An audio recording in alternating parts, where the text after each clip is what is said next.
الدين فانظروا عمن تأخذون دينكم. كتب سلفية يدرسوا منهج السلف من مصادر. Baik Bapak Ibu yang dirahmati Allah, kembali kita melanjutkan sedikit pembahasan kita berkaitan dengan adab membuang hajat. Kita kemarin sudah menyinggung beberapa poin dan kita akan masuk kepada poin yang berikutnya. Poin yang berikutnya jamaah dirahmati Allah, di antara adab membuang hajat adalah ijtinabul kalami mutlaqan illa lil hajat. Punanya kesumpadan membuang air kecil atau membuang air besar, maka hendaknya orang ketika berada di WC jangan bicara. Jangan berbicara. Illa lil hajah. Kecuali kalau memang dibutuhkan. Jadi jangan sampai kita sudah terbiasa cerita di WC, itu tidak baik. Jangan dalam Allah. Oh bapak nah, kamai ki di WC ya. Oh bapak nah, kamai kunci ya, enjoy main. Jangan biasakan zaman dalam Allah. Kebiasaan berbicara di WC itu tidak baik. Ya walaupun mungkin WC ku Ustaz. Katanya langir Ustaz. Tapi itu adalah merupakan di antara larangan yang tercela. Karena kenapa zaman Allah? Mungkin kita ada yang menarik. Itu kan WC bau ya, betul tidak? Artinya tempat kita membuang kotoran. Maka dikhawatirkan dalam kesehatan saja itu tercela. Jangan sampai kalau kita banyak bicara, banyak bakteri yang ada di WC masuk ke mulut tak. Inilah yang membuat kita berbagai macam penyakit di dalam tubuh kita. Coba lihat hikmahnya. Jadi sangat sungguh luar biasa zaman Allah. Di mana Nabi SAW disebutkan dari sahabat yang mulia Abdullah bin Umar, anna rajulan marra 'ala Nabi sallallahu alaihi wasallam wa huwa yabul. Ada satu ketika seseorang itu melewati Nabi sallallahu alaihi wasallam. Sementara Nabi sallallahu alaihi wasallam itu buang air kecil. Fa sallama alaihi falam yarud alaihi. Maka orang yang melewati Nabi sallallahu alaihi wasallam ini memberi salam kepada Nabi. Sementara Nabi sallallahu alaihi wasallam dalam keadaan buang air kecil. Maka salamnya orang tersebut tidak dibalas oleh Nabi alaihi wasallam. Padahal hukum menjawab salam apa hukumnya? Wajib. Maka zaman rahmat Allah, ketika seseorang itu berada di WC, maka tidak dianjurkan untuk dia banyak bicara. Apalagi ama-ama, nah, nasihat ibu-ibu tak, istri tak semuanya. Ibu, Umi, istriku kalau dalam WC jangan pote-pote, walaupun marah ki. Nanti keluar WC baru pote-pote. Dan seperti itu zaman rahmat Allah. Kadang kita terbiasa berbicara dalam WC. Apatah lagi banyak orang menyanyi dalam WC. Menyanyi please asyulu. Nah, ini zaman rahmat Allah sangat tidak dianjurkan. Kenapa? Karena WC ini tempatnya syaitan.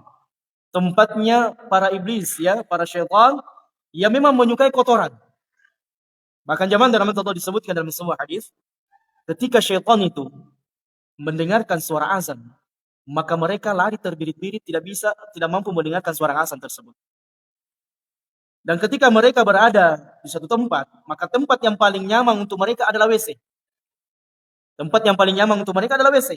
Karena kenapa? Syaitan dari kalangan jin kufur yang kafir itu menyukai memang tempat yang kotor, tempat yang jorok.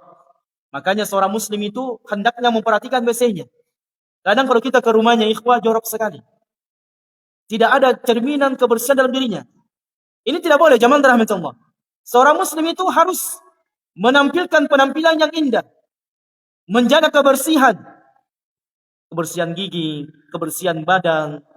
Khususnya para ibu-ibu yang tidak mau melihat suaminya poligami lagi. Maka jaga badan tak. Penting zaman rahmat Allah. Maka kata para ulama, fatarkuhu yadullu ala tahrimil kalam. Maka meninggalkan jawab ketika ada orang memberi salam menunjukkan bahwasanya sebagian para ulama ya mengatakan bahwasanya berbicara ketika buang air kecil itu hukumnya haram. Sebagian para ulama mengatakan demikian. Jadi pundak jambangki pundak misalnya buang air besar, tiba-tiba misalnya ada tamu tak, dan kadang juga orang memberi salam di WC. Ini tidak boleh. Haram hukumnya zaman dalam Allah. Misalnya ada tamu tak, orang penting datang. Tamu dari jauh. Assalamualaikum. Tapi kita berada dalam WC. Sementara buang air besar. Kadang kita keceplosan. Kalau keceplosan tidak apa-apa. Artinya tidak disengaja. Dikelupai lalang ke WC apa dekna. Tapi kalau kita sadar berada dalam WC, maka jangan dijawab salam tersebut. Karena sebagian para ulama mengatakan menjawab salam di dalam WC hukumnya haram. Karena tidak boleh seseorang itu mengucapkan zikir di dalam WC. Saya pernah dapatkan zaman rahmat Allah. ya teman, karena mungkin dia awam, dia jahil, orang jahil, dia bersalawat di dalam WC sambil mandi. Banyak, karena mungkin jahilnya kaum muslimin. Banyak zaman dalam Allah. Apatah lagi mereka kemudian bernasyid-nasyid Islam, yang di sana ada lafaz nama Allah, begitu pula dengan lantunan-lantunan ayat Quran. Banyak di antara kaum muslimin yang sementara mandi sambil bersalawat. Kan kata mereka, kan bagus Ustaz bersalawat. Iya bagus, tapi tempatnya salah, tidak boleh. Karena dalam WC, kita sudah tahu bahwasanya umumnya orang dalam WC itu membuang membuang hajatnya. Kemudian kata para ulama, la sima idza kana bi dzikrillah, lakin idza takallama lil haja allati la budda minha ka irsyadi ahadin aw talaba ma aw nahwahu fa innahu yubali darurah wallahu a'lam. Baik, kata para ulama, pengarang kitab ini, adapun kalau berbicara itu sangat dibutuhkan, maka tidak mengapa. Tidak mengapa zaman dalam Allah. Seperti misalnya, sementara berada di WC, tiba-tiba air tidak mengalir. Ya, bahaya. Nah, karena Ustaz kesempatan tidak boleh berbicara dalam WC. Ini belum titik ya, masih ada penjelasannya. Jangan sampai kita telah mentah-mentah, sementara penjelasan berikutnya kita tidak simak. Perhatian zaman dalam Allah. Kata para ulama, akan tetapi kalau dibutuhkan berbicara di dalam WC, seperti misalnya kita kehabisan air dalam WC, maka tidak mengapa kemudian kita berbicara karena darurat. Misalnya kita lagi habis sampo, tiba-tiba mati jene kan, mati misalnya. Labus jene kan. Atau kita mau cebok misalnya, tidak ada air. Sementara kita berada dalam WC dan ada orang di luar kita, maka tidak mengapa. Tidak mengapa dalam keadaan darurat tersebut orang kemudian berbicara. Tapi kalau sekedar menjawab salam, walaupun hukumnya wajib memberi salam, tetap tidak boleh karena tidak darurat. Ya, tidak darurat. Maka zaman rahmatullah, perkara ini ajarkan sama anak tak. Karena banyak anak tak itu kasihan, kalau masuk ke WC, saya sering ajarkan sama anak-anak kita. Nah, kalau masuk WC, tolong beradab. Karena kebiasaan itu akan dibawa sampai mati. Betapa banyak orang kencing sembarangan, ya, kencing sambil bicara, kencing sambil apalagi kalau merokok dan sebagainya, itu karena kebiasaannya waktu kecil. Apatah lagi dia lihat memang bapaknya seperti itu. Jadi memang itu anak fotokopi yang sangat luar biasa meniru orang tuanya. Inilah pentingnya kenapa kita belajar. Jadi jangan bosan belajar zaman dalam Allah. Ini agamata pangisengan. Nah itu agamata pangisengan kami namporea. Ya, pangisengan yang tinggi sudah. Andai kan orang tidak belajar yang lainnya, dia hanya belajar Quran dan Sunnah. Cara begitu anak-anak. Sebab kenapa? Karena di dalam Quran semuanya ilmu.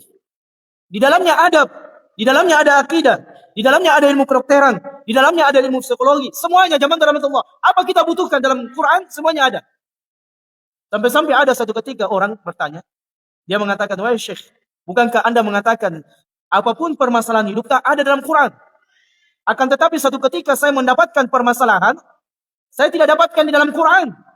Maka kata Syekh ini, kata alim ini, bukankah Allah mengatakan, fas'alu ahla dzikri in kuntum la ta'lamun. Tanya dengan orang yang berilmu kalau kalian tidak punya ilmu. Inilah bahayanya kalau kita piti kanak-kanai, piti holo-holoi dalam beragama. Tidak boleh zaman dalam Allah. Hukumnya haram berbicara agama tanpa ilmu. Karena banyak orang yang baru hijrah, hari ini hijrah, mereka berbicara tentang agama. Mereka berbicara tentang perkara besar. Mereka berbicara tentang tauhid. Mereka berbicara tentang sunnah padahal mereka tidak memiliki ilmu. Maka tidak boleh berbicara kecuali yang memiliki kapasitas dalam ilmu tersebut. Ini yang berikutnya zaman dalam Allah. Maka hendaknya seorang hamba itu menanamkan di dalam dirinya dan keluarganya, nah kalau masuk ke WC, yang banyak bicara. Fokus membuang air kecil. Dan memang zaman dalam Allah sangat luar biasa. Ketika orang berbicara dalam keadaan buang air hajat, ya, apatah lagi kalau sementara kencing, itu kan memang mengeluarkan kotoran itu membutuhkan energi. Jangan sampai ketika kita berbicara dalam keadaan buang air kecil atau buang air besar, itu tersengat-sengat apa buang air kecil kita atau buang air besar kita.